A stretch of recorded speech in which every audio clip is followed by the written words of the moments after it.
কোরআনে কারীমের মধ্যে একটা সূরা আছে, সূরা ইউসুফ। সূরা নাহনু নাকুসু আলাইকা আহসানাল কাসাস। আল্লাহর কাছে সবচেয়ে সুন্দর কাহিনীটা বর্ণনা করব। সুবহানাল্লাহ। ইউসুফ আলাইহিস সালামের ঘটনাকে আল্লাহ পাক আহসানুল কাসাস বলেছেন। অনেক লম্বা ইতিহাস।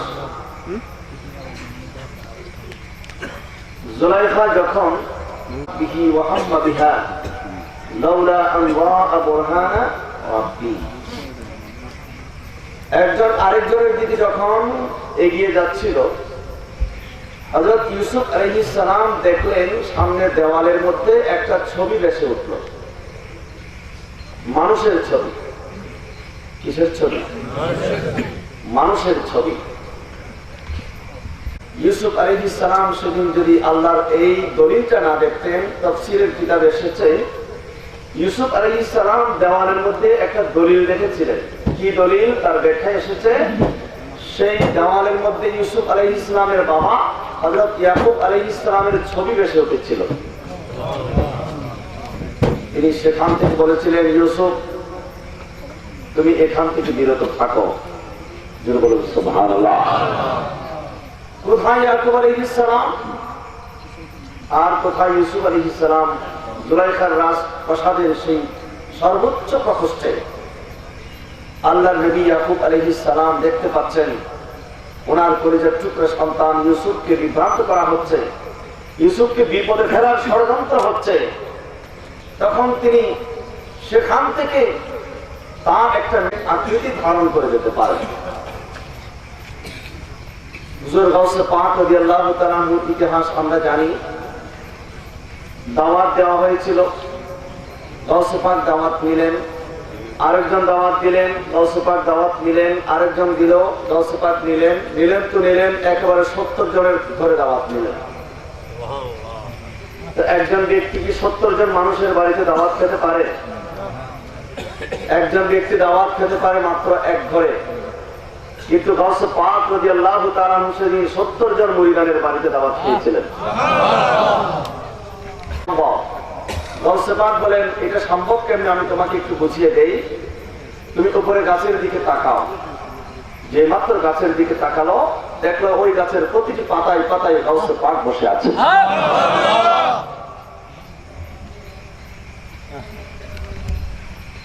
গাউসে পাক কয়জন? কিন্তু গাছের পাতা কয়টা? প্রতিটি পাতায় পাতায় গাউসে পাক বসে আছে। প্রশ্ন, এই পাওয়ারটা কোথেকে পেলেন? উত্তর একটাই, এই পাওয়ার দিয়েছেন আব্দুল্লাহ। একটা কিতাব লিখেছেন শরহুস সুদুর বিআহওয়ালিল মাউতা ওয়াল কুবুর। আল্লামা সুয়ুতী রাহমাতুল্লাহ আলাইহি বলেন যে আল্লাহর ওলিদের দেহে বাসে তখন সেই রূপ, সেই দেহ কোন জায়গার মধ্যে আবদ্ধ থাকা, সেটার মধ্যে কোনো রেস্ট্রিকশন নাই। ওনার বন্ধু বান্ধব তাদের মায়ায় যদি পড়ে যেতেন, উনি কি আসতে পারতেন? উনি সব কিছুর মায়া ত্যাগ করে নতুন একটা জগৎকে আপন করে নিয়েছেন। নতুন কিছু মানুষকে তিনি আপন করে নিয়েছেন। তার কি কষ্ট হয়নি? এখন এত ভালো রাস্তা, তখন কি রাস্তা এত ভালো ছিল? এখন ডাক দিলেই দোকানে খাবার পাওয়া যায়, সবকিছু পাওয়া যায়, তখন কি পাওয়া যেত? উনি কি প্রতিদিন ভালো ভালো খাবার পেয়েছিলেন? এমনও হতে পারে উনি 2 দিন 3 দিন পর্যন্ত না খেয়েছিলেন। এমনও হতে পারে উনি পানি পান নাই, ঠিক মতো খাবার পান নাই, শীতকালে ভালো করে ঘুমানোর জন্য কম্বল পান নাই, গরমকালে ফ্যান ছিল না। আরো কত কষ্ট তারা সহ্য করেছেন একমাত্র আল্লাহকে খুশি করার জন্য। আপনি দেখুন, আমাদের এই বাংলাদেশে কোন নবীর আগমন হয় নাই, কোন সাহাবীর আগমন হয় নাই। 2-1 জন সাহাবী এসেছিলেন বলে ইতিহাসে পাওয়া যায়। তারা ইসলাম প্রচার করার জন্য আসেননি, তারা এই রাস্তা দিয়ে গিয়েছিলেন চীনে ব্যবসার জন্য। সেই প্রেক্ষিতে তারা চীনের মধ্যে ইসলাম প্রচার করেছেন, যার ফলে চীনে অনেক মুসলমান আছে। তো এখানে যারা এসেছেন, কেউ ইয়ামান থেকে এসেছেন, কেউ ইরান থেকে এসেছেন, কেউ বাগদাদ থেকে এসেছেন, তারা এই যে আসলেন আর গেলেন না, তাদের সারা জীবনের পরকালীন ঠিকানাটাও এই বাংলাদেশের মধ্যে বানিয়ে নিয়েছেন। আজকে বাংলাদেশের 14 কোটি মুসলমান, 14 কোটি মতো মুসলমান, যাদের ওসিলায় আমরা মুসলমান হয়েছি। হযরত বাবা শাহজালাল রহমতুল্লাহ আলাইহি তিনি ইয়ামান থেকে এসেছিলেন। ইয়ামান এমন একটা রাষ্ট্র, আজকে সৌদি আরব সেই ইয়ামানের উপর আক্রমণ চালাচ্ছে। ইয়ামান এমন একটা রাষ্ট্র, ইয়ামান এমন একটা দেশ, যে দেশকে আমার নবীজি ভালোবাসেন।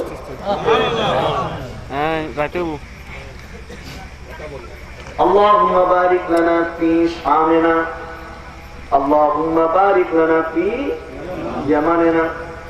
যে ইয়ামানের জন্য আমার নবীজি দোয়া করতেন, যে শামের জন্য আমার নবী দোয়া করতেন, আল্লাহুম্মা বারিক লানা ফি শামিনা, আল্লাহুম্মা বারিক লানা ফি ইয়ামানিনা।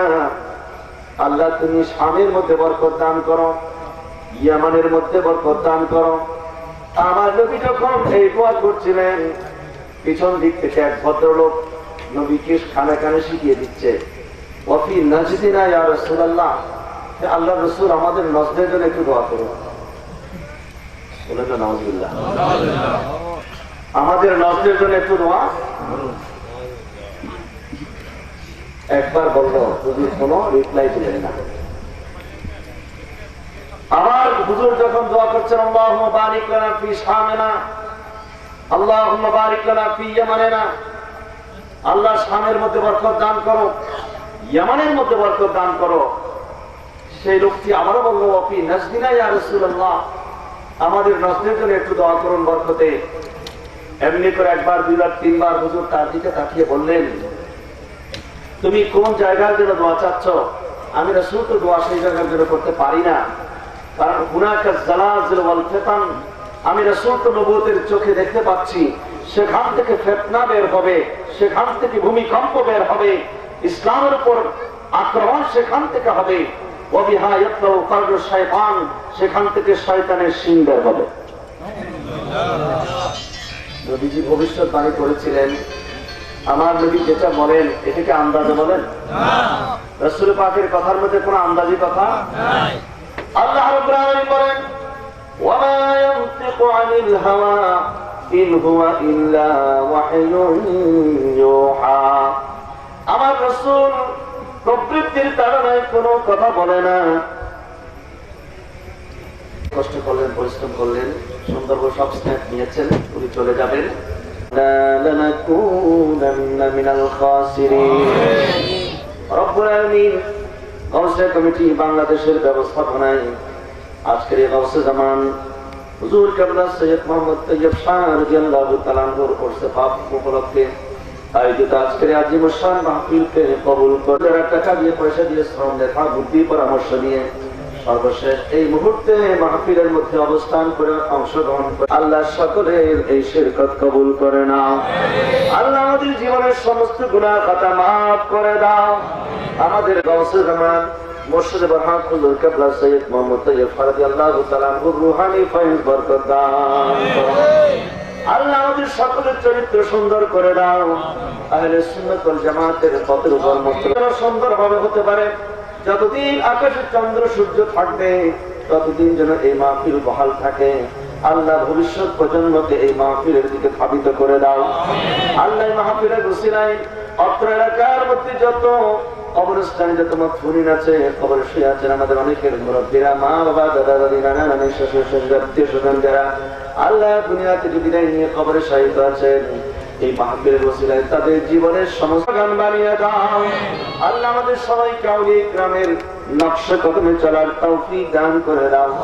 বিশেষ করে হুজুর কেবলার রূহানি ফয়েজ বরকত দান করো।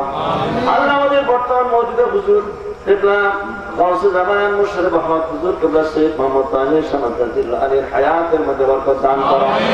বাংলার জমিনের মধ্যে তশরিফ আওয়ারি কবুল করে নাও। আয়াতে জশ্নে জুলুসে ঈদ মিলাদুন নবী সাল্লাল্লাহু আলাইহি ওয়াসাল্লাম উপলক্ষে হুজুর কিবলার তশরিফ আওয়ারিকে কবুল করে নাও। হুজুর কিবলার তশরিফ উপলক্ষে আমাদের বাংলার জমিনকে আলোকিত করে দাও। আল্লাহ আমাদের সবাইকে গাউসিয়া কমিটির খিদমত করার তৌফিক দান করো। গাউসিয়া কমিটির ভাইদেরকে খিদমতকে কবুল করে নাও। আমাদের সবাইকে গাউসে পাকের গোলাম বানিয়ে দাও। اللهم ارحمنا فإنك خير الراحمين. اللهم ارحمنا فإنك خير الراحمين. اللهم اجعلنا من المقبولين ولا تجعلنا من المطرودين.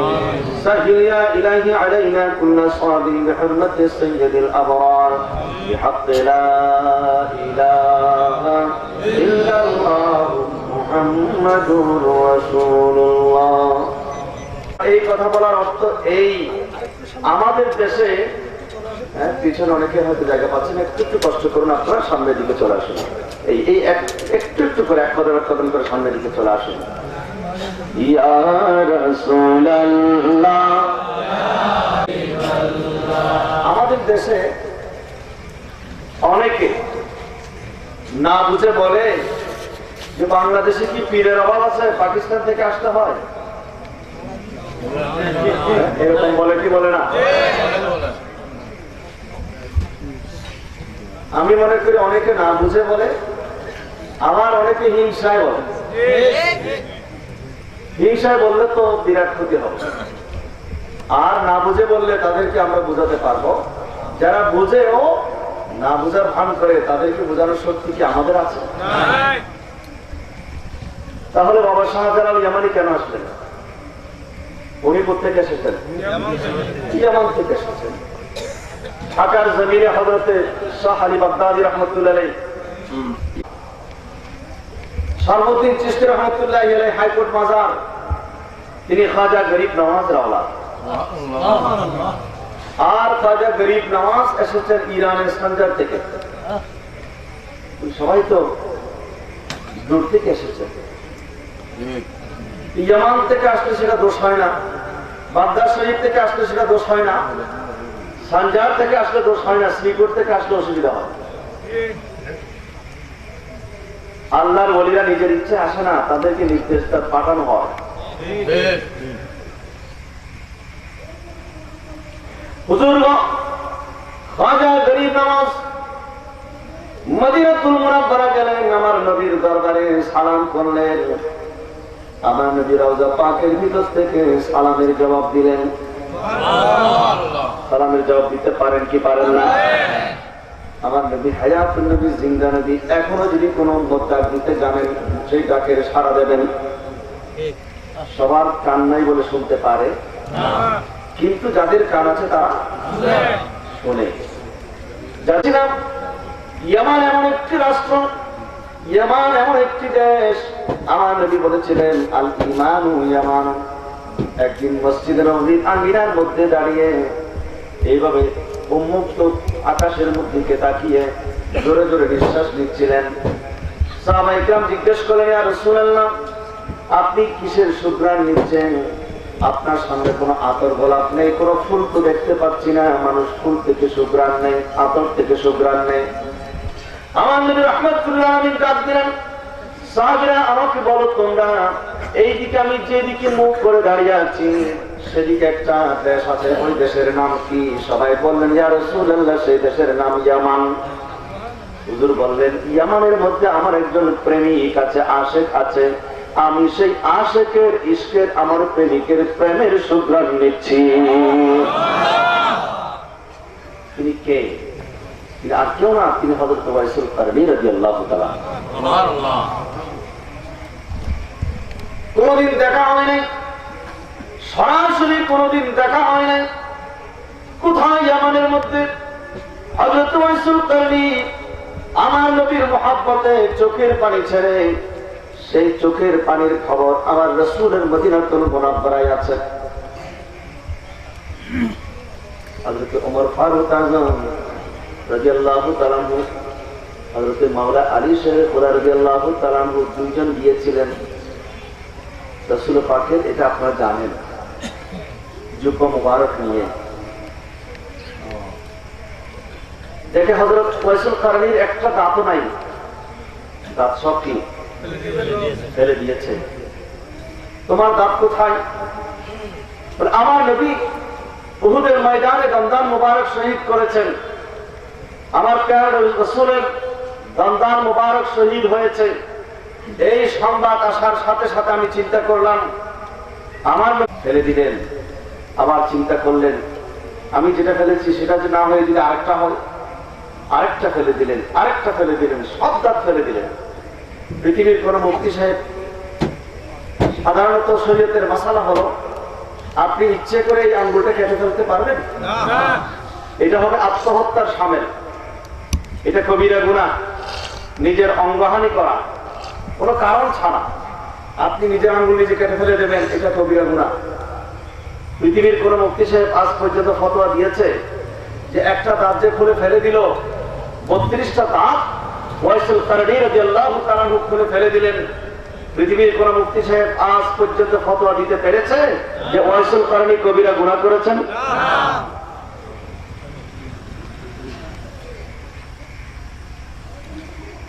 রাসূল পাকের হুকুম পালন করা ফরজ। তাফসীরে কুরতুবী শরীফের মধ্যে হাদিস খান এসেছে, হাদিসের বর্ণনাকারী হযরত সাঈদ আবু সাঈদ ইবনে মুআল্লা রাদিয়াল্লাহু তাআলা তিনি বলেন এক পর্যায়ে রাসূল পাক সাল্লাল্লাহু আলাইহি ওয়াসাল্লাম আমাকে ডাক দিলেন। এখন নামাজের মধ্যে মাত্র নামাজে নিয়ত করলেন, এদিকে কেউ ডাক দিলে আপনি কি নামাজ ছেড়ে দৌড় দিতে পারবেন? আমার নবী ডাক দিলেন, আমি মাত্র নামাজে দাঁড়ালাম, কি করব সিদ্ধান্ত নিতে পারছিলাম না।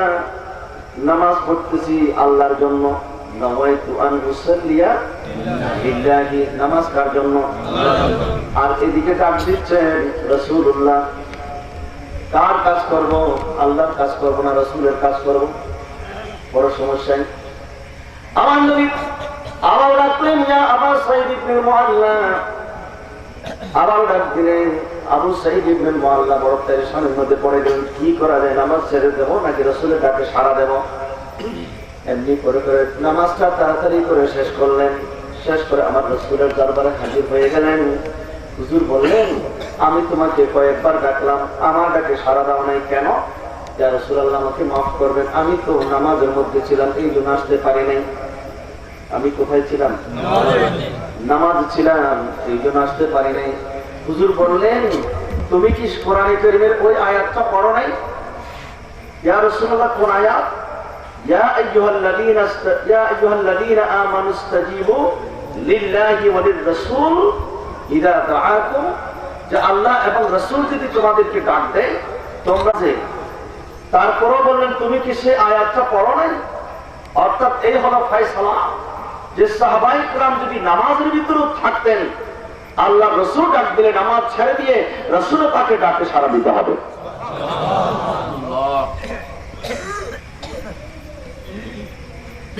আসুন হযরত ওয়াইসুল কারনী রাদিয়াল্লাহু তাআলার কথা, যে প্রেম এবং মহব্বতের মাসালা সেটা ভিন্ন। নবীর নির্দেশ পালন করা ওয়াজিব। হযরত আবু বকর সিদ্দিক রাদিয়াল্লাহু তাআলা যখন ইমামতির মুসাল্লায় ছিলেন, আমার নবী জাহিরি হায়াতের শেষের দিকে হুজুর জানালার ফাঁক দিয়ে দেখলেন যে সাহাবায়ে কেরাম আবু বকর সিদ্দিকের ইমামতিতে নামাজ আদায় করতেছে। দুজন সাহাবীর কাঁধের উপর ভর দিয়ে, তার মধ্যে মাওলা আলী রাদিয়াল্লাহু তাআলা একজন, তাদের কাঁধের উপর ভর দিয়ে রাসূল পাক সাল্লাল্লাহু আলাইহি ওয়াসাল্লাম মসজিদে নববীর মধ্যে তাশরীফ আনলেন। এদিকে সিদ্দিক আকবরের খবর হয়ে হযরত আবু বকর না শুনে পিছনে চলে আসলেন। আল্লাহ রাসূলের হুকুম পালন করা কি ফরজ?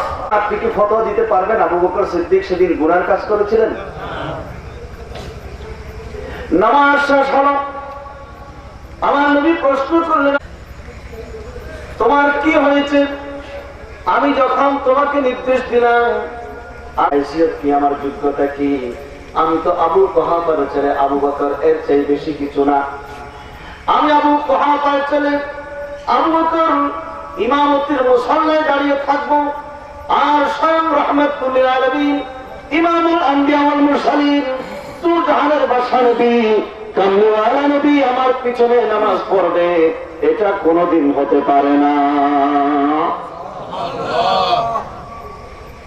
কিন্তু আমার প্রশ্ন হলো, আল্লাহ রাসূল তো নির্দেশ দিয়েছিলেন, আবু বকর সিদ্দিক নির্দেশটা অমান্য করে কেন চলে আসবে?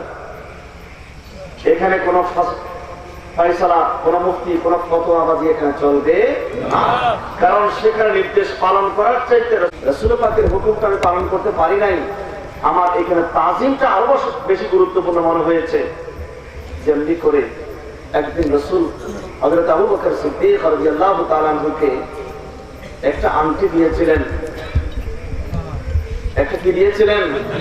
তাফসীরে কবির শরীফের মধ্যে ইমাম ফখরুদ্দিন রাজি রাহমাতুল্লাহ আলাইহি এই হাদিসটা নিয়ে এসেছেন যে আংটি দিয়েছিলেন, বলেছিলেন আবু বকর এই আংটির মধ্যে তুমি আল্লাহর নামটা নকশা করে নিয়ে আসো।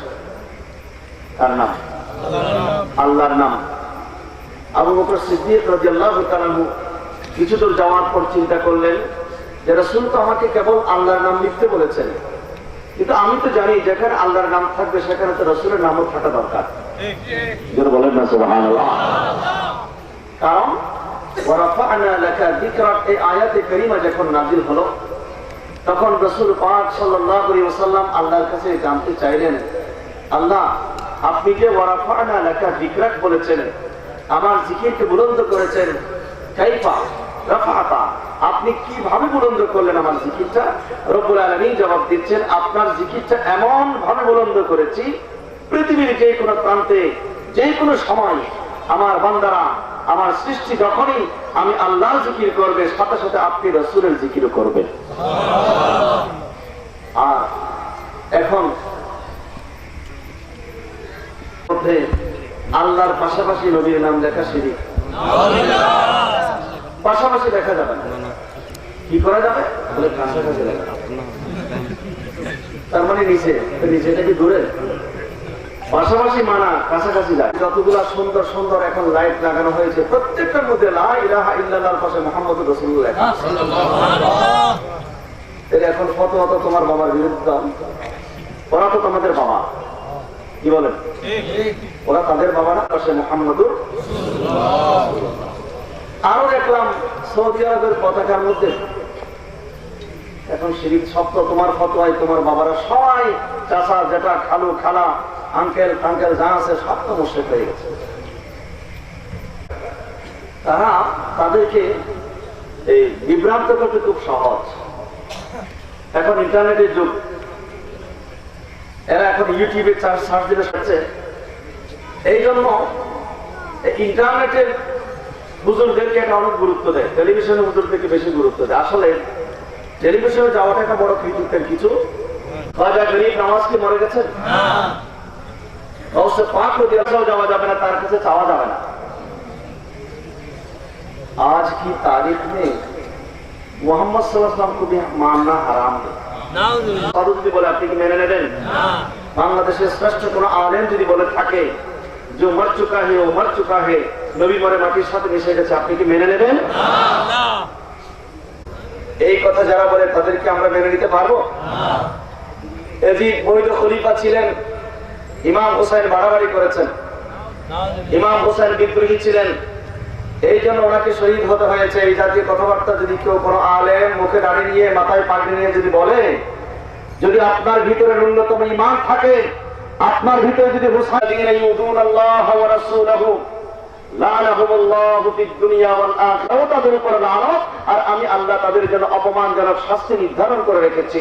আল্লাহ পাক রব্বুল আলামিন এটাই প্রমাণ করেছেন, যারা আল্লাহর দুশমন নাকি লানত, সবাই বলেন রহমত না লানত, ফতোয়া হচ্ছে আল্লাহর লানাহুমুল্লাহু ফিদ দুনিয়া ওয়াল আখিরাহ। আরো যেমন আছে কিনা, সেখান থেকে ফিতনা বের হবে। সেখান থেকে কি হবে? ফিতনা। সেখান থেকে শয়তানের শিং বের হবে। দেখুন অনলাইনে ইন্টারনেটের মধ্যে সার্চ দিয়ে দেখুন, সেই নজদের মধ্যে একটা বর্তমানে এজিদের নামে মাদ্রাসা প্রতিষ্ঠিত হয়েছে। তার নামে তিনি ছিলেন কাতেবে ওয়াহি। একদিন আমির মুআবিয়া রাদিয়াল্লাহু তাআলা আনহুর কাঁধের উপর ওনার সন্তান এজিদ যখন বাচ্চা ছোট ছিল তখন বাবার কাঁধের উপর চড়ে কোথাও যাচ্ছিল, একজন জান্নাতীর কাঁধের উপর একটা জাহান্নামী। কি বুঝা গেল? ফাইসালা শেষ। আমার নবী যাকে জান্নাতি বলেছেন হযরত আমির মুআবিয়া রাদিয়াল্লাহু তাআলা আনহু, ওনার ব্যাপারে আর কোনো সমালোচনা করা যাবে না। কিন্তু আমাদের দেশের চিৎকার করে বলুন নাউযুবিল্লাহ, কোন সন্তানের কারণে মা বাবাকে গালি দেওয়া যাবে না। তাইলে তো নূহ আলাইহিস সালামের সন্তানও তো কাফের ছিল। হযরত নূহ আলাইহিস সালামের সন্তান কি মুসলমান ছিল না? এই জন্য কি নূহ আলাইহিস সালামকে আমরা সমালোচনা করতে পারবো না? এজিদের কারণে, নূহ আলাইহিস সালামের সন্তানের কারণে যেমন নূহ আলাইহিস সালামের সমালোচনা করা যাবে না, অনুরূপ ভাবে এজিদের কারণে আমির মুআবিয়া রাদিয়াল্লাহু তাআলার সমালোচনা করা যাবে না। আল্লাহ পাক আমাদেরকে বুঝার তৌফিক দান করুন, আমিন। আল্লাহুম্মা সাল্লি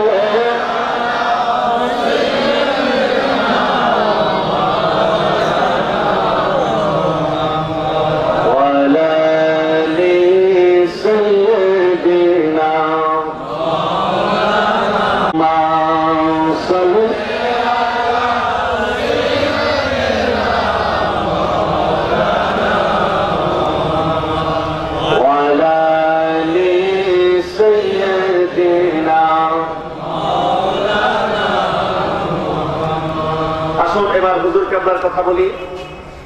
গাউসে জামান সৈয়দ মুহাম্মদ তৈয়ব রাদিয়াল্লাহু তাআলা আনহু, তিনি মায়ের গর্ভের ওলি ছিলেন। দুনিয়াতে এসে ওলি হন নাই, মায়ের পেট থেকে ওলি হয়ে দুনিয়াতে এসেছেন।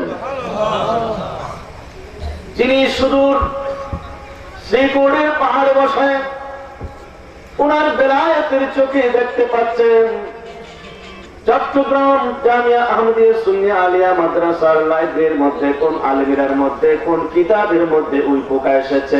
জোরে বলুন সুবহানাল্লাহ। চিঠি লিখলেন, তোমরা তাড়াতাড়ি চেক করো লাইব্রেরির মধ্যে আলমিরায় ওই পোকা এসেছে। মজমুয়ে সালাওয়াতের রাসূল কিতাবের মধ্যে তাড়াতাড়ি চিঠি পেয়ে দৌড় দিলেন। মাত্র 10 গজ কাছে যারা থাকেন তারা দেখেন নাই, 3000 মাইল দূর থেকে তিনি দেখে ফেলেছেন। সুবহানাল্লাহ। ওনার চক্ষু এবং আমাদের চক্ষু কি এক? না। ওনার হাত এবং আমাদের হাত একরকম না। ওনার জবান এবং আমাদের জবান একরকম। উনি বলেছিলেন রাশিয়া ফাট ফাট হয়ে যাবে, খান খান হয়ে যাবে। তখনও রাশিয়া খান খান হয় নাই, ফাট হয় নাই। গাউসে জামানের জবান থেকে বের হয়েছে, পরবর্তীতে রাশিয়া 6টা ভাগে বিভক্ত হয়ে গেল। সুবহানাল্লাহ। আন্তর্জাতিক বিশ্ব নিয়ে তিনি মন্তব্য করতেন এবং সেগুলো হুবহু বাস্তবায়িত হয়েছে এবং আরো কিছু ভবিষ্যৎবাণী করেছেন, সেগুলো ইনশাআল্লাহ একটা একটা করে হয়ে যাবে। তিনি কি করলেন? ওনার বর্ণাঢ্য জীবনে যদি আমরা আলোচনা করি, একটা একটা করে যদি আলোচনা করি, একজন মুজাদ্দিদ হওয়ার জন্য যত শর্ত শরায়েত দরকার প্রত্যেকটা শর্ত গাউসে জামান সৈয়দ মুহাম্মদ তৈয়ব শাহর ভিতরে ছিল। এই যুগের মধ্যে বাতিল পন্থীরা তাদের কিতাবের মধ্যে আমার নবীর শানে বেয়াদবি লিখে ফেলল। 1 নম্বর আশরাফ আলী থানভী, তার কিতাবের নাম হচ্ছে হিফজুল ঈমান। ছোট্ট কিতাব, বেশি না, বেশি বড় না, ছোট ছোট। কাসেম নানুতবি তাহজিরুন নাস, কিতাবটা বেশি বড় না, একেবারে ছোট, কিন্তু সেখানে জঘন্য কুফরি কথা লিখে ফেলেছে। তাহজিরুন নাস। আশরাফ আলী থানভী হিফজুল ঈমান। রশিদ আহমদ গঙ্গোহী লিখেছেন ফতোয়ায়ে রশিদিয়া। আপনারা বলুন তো, আমার নবীর অনেক গুণাবলী আছে, তার মধ্যে একটা হচ্ছে সূরা আম্বিয়া 107 নম্বর আয়াতের মধ্যে আল্লাহ পাক বলেছেন, ওয়ামা আরসালনাকা ইল্লা রাহমাতাল লিল আলামিন। রশিদ আহমদ গঙ্গোহীকে প্রশ্ন করা হলো যে রাহমাতুল লিল আলামিন এই উপাধিটা, এই লকবটা কি আমাদের রাসূলের জন্য খাস নাকি অন্য কাউকেও বলা যাবে? আপনারা বলুন, কি বলা যাবে? রহমাতুল লিল আলামিন অন্য কাউকে বলা যাবে না, কারণ এটা আল্লাহ পাক রব্বুল আলামিন হাসর করে দিয়েছেন ওয়ামা আরসালনাকা ইল্লা দিয়ে রাহমাতাল লিল আলামিন। কিন্তু রশিদ আহমদ গঙ্গোহী জবাব দিচ্ছে ফতোয়ায়ে রশিদিয়া 104 পৃষ্ঠার মধ্যে, বলে হ্যাঁ রাহমাতুল লিল আলামিন এটা আমাদের রাসূলের জন্য খাস নয়, বরং অন্য কোন নবীকে, অন্য কোন আলেমকে, অন্য কোন ওলিকেও রাহমাতুল লিল আলামিন বলা যাবে।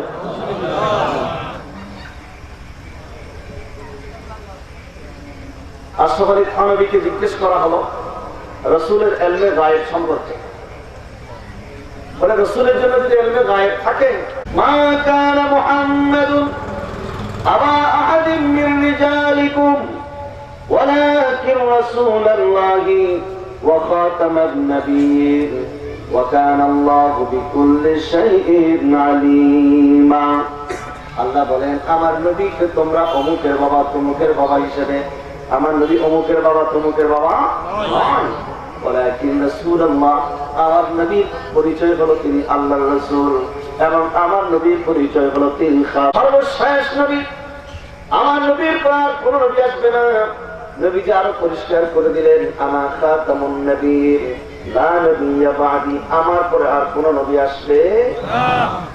যদি কেউ দাবি করে সাথে সাথে কাফের, যদি কেউ নবী দাবি করে সাথে সাথে কি হয়ে যাবে, এবং তাকে যদি কেউ সমর্থন করে সেও কাফের, এবং সে কাফের হয়েছে কিনা ওমান শাক্কা ফি কুফরিহি ফাহুয়া কাফের, সে কাফের